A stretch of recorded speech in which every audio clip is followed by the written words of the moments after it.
Hi everybody, I'm David with Bolivar Live. Well, it's another week of Ask Me About Bolivar, and like I said last week, we're working on Fort Travis. Last week we had the general overview talking about the history of it, how it came about, and the 1900 storm and the effects that it had on it. And if you haven't seen that video, make sure you go to our YouTube channel and look it up under our page. And make sure you follow along. Now this week, I'm happy to say we're going to talk about Battery 236. We're going to take you inside and out, talk about the history and why it came about and what it held. But first, I want to thank Judith Rinks. She's a lady that's been helping me on Fort Travis, and she's got a lot of love for the forts of the Gulf Coast area and a lot of history on it. And so she's coming out with a book. In fact, when I talked to her, when I started doing the research and that, this is what she had to say. I've had an interest in the coastal forts since I saw my first gun emplacement at 3 years old. As a historian, I love the story of the sites. As a mechanical designer, I'm fascinated by what the state of architect and engineering of the structures. Now I'm working on a book about the three modern era 1895 to World War II forts: Fort Crockett, Fort San Jacinto, and Fort Travis, which are the only locations of the three where the batteries are in generally good condition and can be viewed by the public. And so I want to thank her for everything she's helping me on this venture of Ask Me About Bolivar on Fort Travis. She supplied some great photos you saw in the general, and you'll see some more in this video.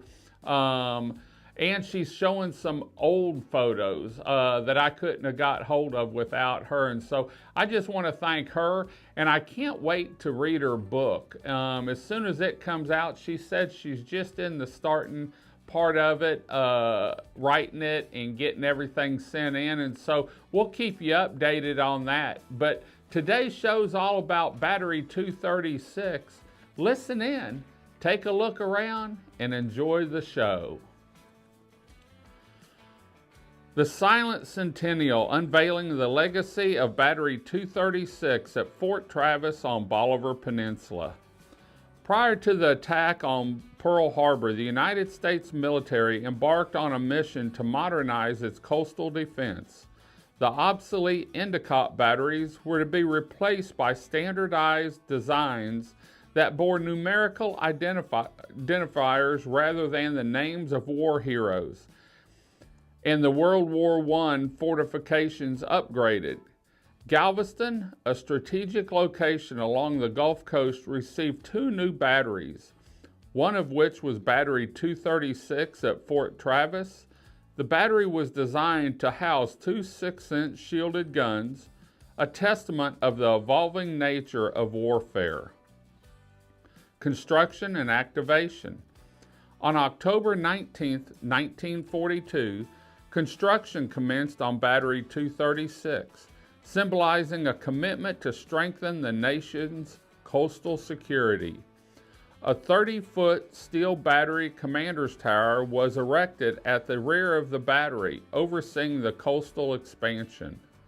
The battery was transferred to the artillery on August 9, 1945, but unfortunately it never received its intended 6-inch gun tubes. Battery 236, although devoid of its intended armament, played a vital role during World War II. The installation was equipped with the CWS M1A1, the Collective Protector Chemical Warfare System. This defense measure underscored the military's commitment to protecting its shores from potential threats. After the war, all equipment in the battery was removed except for portions of the CWS, which remains in the airlock area as a silent witness to history. And as you can see, we've got some views of that, and it's really in great shape. Post-war years and community shelter. In 1946, Battery 236 was deactivated and the gun carriages and tower were dismantled, marking the end of its military service. However, its story did not conclude there. Fort Travis, despite being sold in 1949, continued to serve the Bolivar Peninsula as a storm shelter, with Battery 236 providing refuge during the ferocious Hurricane Carla in 1961. A glimpse into history. Today, Battery 236 stands as a testament of the resilience of communities in the face of adversity. While no longer an active military installation, the Battery occasionally opens its doors for tours, allowing visitors to step back in time and witness the remaining of the bygone era. Echoes of wartime preparations and the silence of Battery 230 serve as a reminder of the sacrifices made to secure the nation's shore during a pivotal period in history. Well, as you can see, we had permission to go in and fly Battery 236 with our drone and do some video work. And we're working on trying to get some estimated times on when these batteries can be open yearly.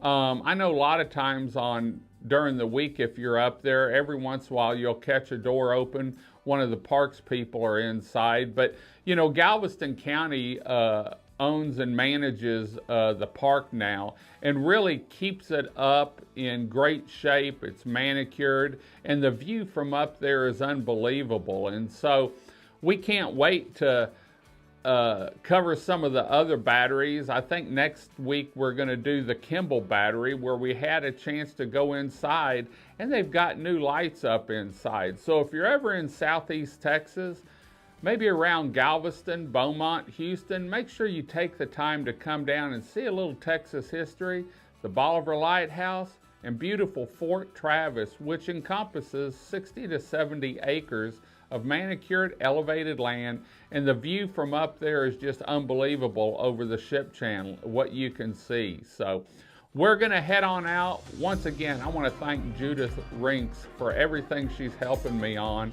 and can't wait to see her book whenever it comes out in the future about Fort Travis, Fort San Jacinto, and Fort Crockett.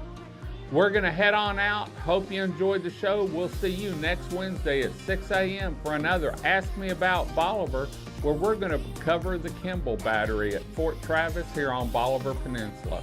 Until next time, I'm David with Bolivar Live. Y'all have a great day, great week. Come see us. God bless, and bye-bye. The Big Store, located at 2385 Highway 87 in Crystal Beach, Texas, on Bolivar Peninsula. If you're on Bolivar Peninsula and you need anything, stop by the Big Store, where you'll be greeted by a staff of smiling faces and a staff that's eager to help you find what you're looking for. The Big Store is a fully stocked grocery store with fresh fruits and vegetables, meat department with hand-cut steaks, canned goods, dairy products, frozen foods, and beer and wine. The Big Store is also home to a gift shop, camping and fishing supplies, RV supplies, tools and hardware, and home goods, all under one roof. The Bolivar Peninsula Superstore, like they say, if the Big Store doesn't have it, chances are you really don't need it. For more information on the Big Store and their weekly sales ad, please visit www.thebigstore.us.